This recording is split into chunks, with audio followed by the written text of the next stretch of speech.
ನಮಸ್ಕಾರ ಬಸ್ಸು ಎಲ್ಲರಿಗೂ welcome back to Sagar stories ಮಗ ಟಾಪ್ 5 ಕ್ರಿಕೆಟಿಂಗ್ ಅಪ್ಡೇಟ್ಸ್ಗೆ ಸ್ವಾಗತ ಮಗ. ಮೊದಲನೇ ಅಪ್ಡೇಟ್ ಹೋಗ್ಬಿಡೋಣ ಟಕಾರ್ನಂಗೆ. ಬೇಗ ಟಕಾರ್ನಂಗೆ ಸಬ್ಸ್ಕ್ರೈಬ್ ಮಾಡ್ಕೊಳ್ಳಿ ಚಾನಲ್ನ, ಹಂಗೆ ಬೆಲ್ ಐಕನ್ ಕ್ಲಿಕ್ ಮಾಡೋಣ ಮಾತ್ರ ಮರಿಬೇಡಿ. ದಿನ ಹೇಳಿದ್ದೆ ಹೇಳಿ ನನಗೂ ಸಾಕಾಗಿ ಹೋಗ್ಬಿಟ್ಟಿದೆ ಸಬ್ಸ್ಕ್ರೈಬ್ ಆಗಿ ಅಂತ. ಓಕೆ, ಆದರೂ ಹೇಳ್ಬೇಕಾಗಿರೋದು ನನ್ನ ಕರ್ತವ್ಯ, ಕೇಳಬೇಕಾಗಿರೋದು ನಿಮ್ಮ ಕಿವಿಯ ಕರ್ತವ್ಯ. ಓಕೆ ಗುರು, ಮ್ಯಾಟ್ರಿಗೆ ಹೋಗ್ಬಿಡೋಣ. ಮೊದಲನೇ ಮ್ಯಾಟ್ರು ಹಾರ್ದಿಕ್ ಪಾಂಡ್ಯ ಅವರಿಗೆ ಸರಿಯಾಗಿ ಕ್ಲಾಸ್ ತಗೊಬೇಕು ಗುರು. ಅಹಮದಾಬಾದಲ್ಲಿ ಕ್ರೌಡು ಅಂತ ಒಂದು ಸ್ಟೇಟ್ಮೆಂಟ್ ಹಾಕಿ ಕೊಟ್ಟಿದ್ರೆ, ಮುಂಬೈಗೆ ಸೇರ್ಕೊಂಡಿದ್ರಲ್ಲ ಅಹಮದಾಬಾದ್ನ ಬಿಟ್ಟು, ಅಂದರೆ ಗುಜರಾತ್ನ ಬಿಟ್ಬಿಟ್ಟು ಮುಂಬೈಗೆ ಸೇರ್ಕೊಂಡ್ರಲ್ಲ, ಏನೇನೇನೋ ಸ್ಕೀಮ್ ಮಾಡಿಕೊಂಡು ನನಗೆ ಈ ಟೀಮ್ ಇಷ್ಟ, ಆ ಟೀಮ್ ಇಷ್ಟ, ನನಗೆ ಆ ಟೀಮ್ ಇಷ್ಟ ಇಲ್ಲ ಅಂತ ಎಲ್ಲ ಏನೇನೋ ಹೇಳ್ಕೊಂಡು ಅಲ್ಲಿಂದ ಇಲ್ಲಿಗೆ ಒಂಥರ ಪಾಟ್ವೇ ಆಗಿ ಬಂದ್ರಲ್ಲ.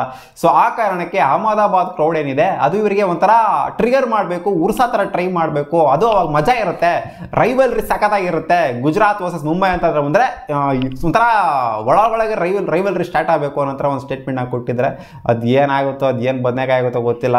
ಎಕ್ಸ್ಪೆಕ್ಟೇಷನ್ ಇಟ್ಕೊಂಡಷ್ಟು ಅದು ಏನೂ ಆಗೋದಿಲ್ಲ. ಎಕ್ಸ್ಪೆಕ್ಟೇಷನ್ ಏನು ಇಲ್ದಂಗೆ ಆಗುತ್ತಲ್ಲ, ಅವಾಗ ಮಜಾ ಇರುತ್ತೆ. ನಾವು ಇದಾಗುತ್ತೆ ಅದಾಗುತ್ತೆ ಅಂತ ಏನೋ ಕಾಯ್ಕೊಂಡು ಕೂತ್ಕೊಂಡಿರ್ತೀವಲ್ಲ, ಏನೂ ಆಗೋದಿಲ್ಲ. ಹಂಗೆ ಆಗಿದ್ದು. ವಿರಾಟ್ ಕೊಹ್ಲಿ ಮತ್ತು ನವೀನ್ ಉಲಕ್ಕೂ ಇಂಡಿಯಾ ವರ್ಸಸ್ ಅಫ್ಘಾನಿಸ್ತಾನ್ ಮ್ಯಾಚಲ್ಲಿ ಏನೋ ಜಗಳ ಆಡ್ತಾರೆ ಅಂತ ಅನ್ಕೊಂಡು ಎಲ್ಲ ಫ್ರೆಂಡ್ ಆಗೋಗ್ಬಿಟ್ರು. ಸೊ ಆ ಥರ ಎಕ್ಸ್ಪೆಕ್ಟೇಷನ್ ಇಟ್ಕೊಳಕ್ಕೆ ಹೋಗ್ಬಾರ್ದು, ಅದಾಗ ಅದೇ ಆಗಬೇಕು, ಅವಾಗಲೇ ಮಜಾ.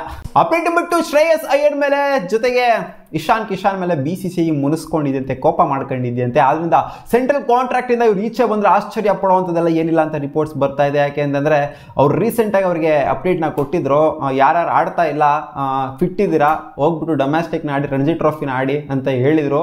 ಬಟ್ ಕ್ವಾರ್ಟರ್ ಫೈನಲ್ಗೆ ಇವರು ಟೀಮ್ ಕ್ವಾಲಿಫೈ ಆಗಿದ್ರು ಕೂಡ ಇವರು ಒಂಥರ ಡಿನೇ ಮಾಡಿದ್ರು ಹೋಗ್ಬಿಟ್ಟು ಆಡೋದನ್ನ. ಇಶಾನ್ ಕಿಶಾನ್ ಆಗಿರ್ಬೋದು, ಜೊತೆಗೆ ಇವರಾಗಿರ್ಬೋದು, ಶ್ರೇಯಸ್ ಅಯ್ಯರ್ ಆಗಿರ್ಬೋದು, ನನಗೆ ಅಲ್ಲಿ ಪೈನ್ ಆಗ್ತಿದೆ ಇಲ್ಲಿ ಪೈನ್ ಆಗ್ತಿದೆ ಅಂತ ಸುಮ್ಮನೆ ಡಮ್ಮಿ ರೀಸನ್ಸ್ನ ಕೊಡೋದಕ್ಕೆ ಟ್ರೈ ಮಾಡಿದ್ರು.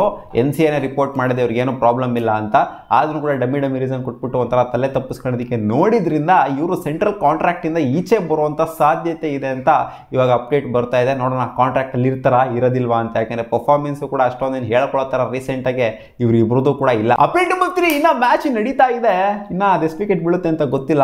ಇವತ್ತಿನ ಡೆಬ್ಯೂಟೆಂಟ್ ನಮ್ಮ RCBಯ ಆಕಾಶ್ ದೀಪಿಗೆ ಬಿದ್ದಿದ್ದು 3 ಕ್ರೂಷಿಯಲ್ ವಿಕೆಟ್ಸು. ಇನ್ಫ್ಯಾಕ್ಟ್ 4ನೇ ವಿಕೆಟು ಕೂಡ ಬಿದ್ದುಬಿಟ್ಟಿತ್ತು. ಟಾಪ್ 4 ಕೂಡ ಎಗರ್ಕೊಂಡು ಹೊರಟೋಗ್ಬಿಟ್ಟಿದ್ರು ಆಕಾಶ್ ದೀಪ್ ಅವರ ಸ್ಪೆಲ್ಲಿಗೆ.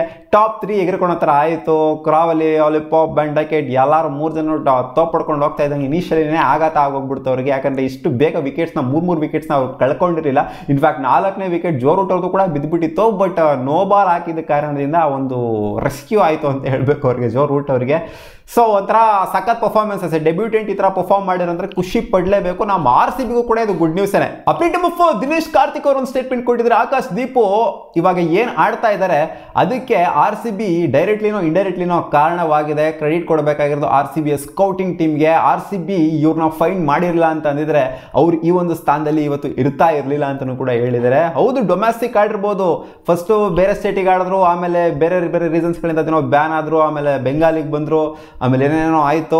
ಬಟ್ RCB ಇವ್ರನ್ನ ಹುಡುಕ್ಬಿಟ್ಟು IPLಗೆ ತೊಗೊಂಡ್ಬಂದಿರಲಿಲ್ಲ ಅಂತಂದರೆ ಏನು IPLನೇ ಎಲ್ಲ ಮ್ಯಾಚ್ ಅವಕಾಶ ಕೊಟ್ಬಿಟ್ಟಿದ್ರೆ ಅಂತ ನಾನು ಹೇಳ್ತಿಲ್ಲ. ಒಟ್ಟಲ್ಲಿ RCB ಇವ್ರನ್ನ ಪಿಕ್ ಮಾಡಿದಾಗಿಂದ ಅವರ ರೆಕಗ್ನಿಷನ್ ಸ್ವಲ್ಪ ಜಾಸ್ತಿ ಆಯಿತು. ಜೊತೆಗೆ ಇವರ ಪರ್ಫಾರ್ಮೆನ್ಸು ಕೂಡ ಡೊಮೆಸ್ಟಿಕಲ್ಲಿ ಕೂಡ ಜಾಸ್ತಿ ಆಯಿತು. ಅವ್ರು ಗ್ಯಾಪ್ ತೊಗೊಂಡಿದ್ರು, ಅವರ ಕೆರಿಯರಲ್ಲಿ 3-4 ಇಯರ್ ಗ್ಯಾಪ್ ತೊಗೊಂಡಿದ್ರು.